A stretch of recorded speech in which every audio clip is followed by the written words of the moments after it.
दोस्तों, त्र्यंबकेश्वर एक प्राचीन हिंदू मंदिर है जो भारत में नासिक शहर से 28 किलोमीटर और नासिक रोड से तकरीबन 40 किलोमीटर दूर त्र्यंबकेश्वर तहसील के त्र्यंबक शहर में बना हुआ है।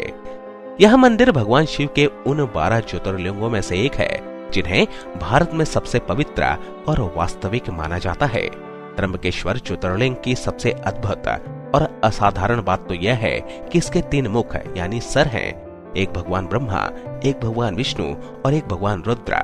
इस लिंग के चारों ओर एक रत्न जड़ित मुकुट रखा गया है जिसे त्रिदेव के मुखौटे के रूप में रखा गया है। कहा जाता है कि यह मुकुट पांडवों के समय से यहीं पर है। इस मुकुट में हीरा, पन्ना और कई बेशकीमती रत्न जड़े हुए हैं। त्र्यंबकेश्वर मंदिर में इसको सिर्फ सोमवार के दिन 4 से 5 बजे तक दिखाया जाता है। यह मंदिर ब्रह्मगिरी पर्वत के तलहटी में स्थित है। गोदावरी नदी के किनारे बने त्र्यंबकेश्वर मंदिर का निर्माण काले पत्थरों से किया गया है। इस मंदिर की वास्तुकला बहुत ही अद्भुत और अनोखी है। इस मंदिर के पंचकोशी में काल सर्प शांति, त्रिपिंडी विधि और नारायण नागबली आदि पूजा कराई जाती है, जिनका आयोजन भक्तगण अलग अलग मनोकामना को पूर्ण करने के लिए करवाते हैं। इस प्राचीन मंदिर का पुनः निर्माण तीसरे पेशवा बाला साहेब अर्थात नाना साहेब पेशवा ने करवाया था। इस मंदिर का जीर्णोद्धार द्वार सन 1755 में शुरू हुआ था, जिस काम का अंत बाद 1786 में संपन्न हुआ। तथ्यों के मुताबिक इस भव्य प्राचीन मंदिर का निर्माण कार्य में लगभग 16 लाख रुपए खर्च किए गए थे, जिसे उस समय काफी बड़ा रकम माना जाता था। त्र्यंबकेश्वर मंदिर का भव्य इमारत सिंधु आर्य शैली का अद्भुत नमूना है। इस मंदिर के भीतर एक गर्भगृह है जिसमें प्रवेश करने के पश्चात शिवलिंग के सिर्फ आंख ही दिखाई देती है, लिंग नहीं। यदि ध्यान से देखा जाए तो आगे के भीतर 1 इंच के 3 लिंग दिखाई देते हैं। इन तीनों लिंगों को त्रिदेव यानी ब्रह्मा, विष्णु, महेश का अवतार माना जाता है। प्रातः काल में होने वाले पूजा के बाद इस आगे पर पंचमुखी मुकुट चढ़ा दिया जाता है।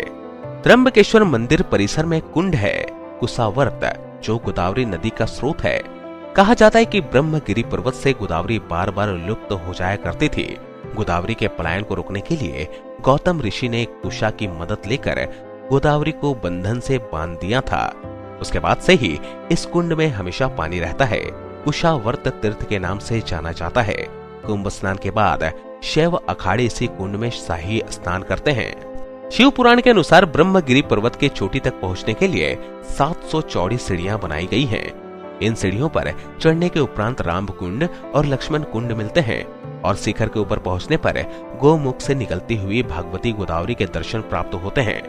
चलिए अब हम आपको त्र्यंबकेश्वर ज्योतिर्लिंग से जुड़ी हुई पौराणिक कथाओं के बारे में बतलाते हैं कि आखिर भगवान शिव त्र्यंबकेश्वर ज्योतिर्लिंग के रूप में यहाँ उत्पन्न क्यों हुए। पुराणों के अनुसार एक बार महर्षि गौतम और तपोवन में रहने वाले ब्राह्मण की पत्नियां किसी बात पर गौतम ऋषि की पत्नी अहिल्या से नाराज हो जाती हैं। उन सभी पत्नियों ने अपने पति को गौतम ऋषि का अपमान करने के लिए प्रेरित करती हैं। उन ब्राह्मणों ने इसके लिए भगवान गणेश की आराधना की। उनकी आराधना से प्रसन्न होकर गणेश जी ने उनसे वर मांगने को कहा। उन ब्राह्मणों ने कहा, प्रभु किसी प्रकार ऋषि गौतम को इस आश्रम से बाहर निकाल दीजिए। गणेश जी को विवश होकर उनकी बात माननी पड़ी। तब गणेश जी ने एक दुर्बल गाय का रूप धर के ऋषि गौतम के खेत में जाकर फसल खाने लगे। गाय को फसल खाते देख ऋषि गौतम ने हाथ में डंडा लेकर उसे उस गाय को वहां से भगाने लगे। उनके डंडे का स्पर्श होते ही गाय वहीं गिरकर मर गई। उस समय सारे ब्राह्मण एकत्रित होकर गौ हत्यारे कहकर ऋषि गौतम का अपमान करने लगे। ऐसे विषम परिस्थिति को देखकर गौतम ऋषि उन ब्राह्मणों से प्रायश्चित और उद्धार का उपाय पूछा। तब उन्होंने कहा, गौतम तुम अपने पाप को सर्वत्र बताते हुए 3 बार पृथ्वी की परिक्रमा करो, फिर लौटकर यहाँ 1 महीने तक व्रत करो। इसके बाद ब्रह्मगिरी का 101 बार परिक्रमा करो, तभी तुम्हारी शुद्धि होगी। अथवा यहाँ गंगा जी को लाकर उनके जल से स्नान करके 1 करोड़ पार्थिव शिवलिंग से भगवान शिव जी की आराधना करो। इसके बाद फिर से गंगा जी में स्नान करके इस ब्रह्मगिरी के 11 बार परिक्रमा करो। फिर 100 घरों के पवित्र जल से पार्थिव शिवलिंग को स्नान कराने से तुम्हारा उद्धार होगा। उसके बाद भी गौतम ऋषि ने सारे कार्य पूरे करके पत्नी के साथ पूर्णतः तल्लीन होकर भगवान शिव की आराधना करने लगे।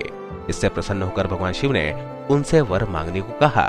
महर्षि गौतम ने कहा, भगवान आप मुझे गौ हत्या के पाप से मुक्त कर दीजिए। भगवान शिव ने कहा, गौतम तुम सर्वदा निष्पाप हो। गौ हत्या का अपराध तुम पर छल पूर्वक लगाया गया था। ऐसा करने के लिए तुम्हारे आश्रम के ब्राह्मणों को मैं दंड देना चाहता हूँ।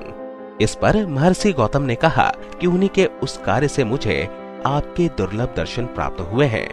अब उन्हें मेरा परम समझकर उन पर आप क्रोध ना करें। बहुत सारे ऋषि मुनियों और देवगण ने वहां उपस्थित होकर ऋषि गौतम के बात का अनुमोदन करते हुए भगवान शिव से सदा वहीं पर निवास करने की प्रार्थना की।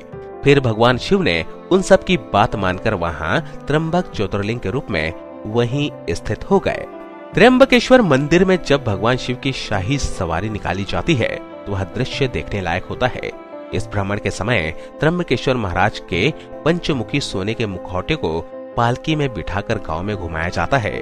फिर कुशाव्रत घाट तीर्थ में स्नान कराया जाता है। इसके बाद मुखौटे को वापस मंदिर में लाकर हीरे जड़ित स्वर्ण मुकुट पहनाया जाता है। यह पूरा दृश्य त्र्यंबक महाराज के राज्य अभिषेक जैसा महसूस होता है। इस यात्रा को देखना बेहद अलौकिक अनुभव है। शिवरात्रि और सावन सोमवार के दिन त्र्यंबकेश्वर मंदिर में भक्तों का तांता लगा रहता है। यहाँ आने वाले भक्त सुबह के समय स्नान करके अपने आराध्य के दर्शन करते हैं और जिसके दर्शन मात्र से ही मनुष्य जीवन की सार्थकता महसूस होती है। दोस्तों, अगर आप कभी नासिक जाएं तो आप त्र्यंबकेश्वर मंदिर के दर्शन करना मत भूलिएगा। और अगर आपने त्र्यंबकेश्वर के दर्शन किए हैं तो अपने अनुभव हमें कमेंट बॉक्स में जरूर बताएं। इस वीडियो में बस इतना ही। अगली वीडियो में आपसे फिर मिलूंगा। तब तक के लिए स्वस्थ रहें, खुश रहें। धन्यवाद।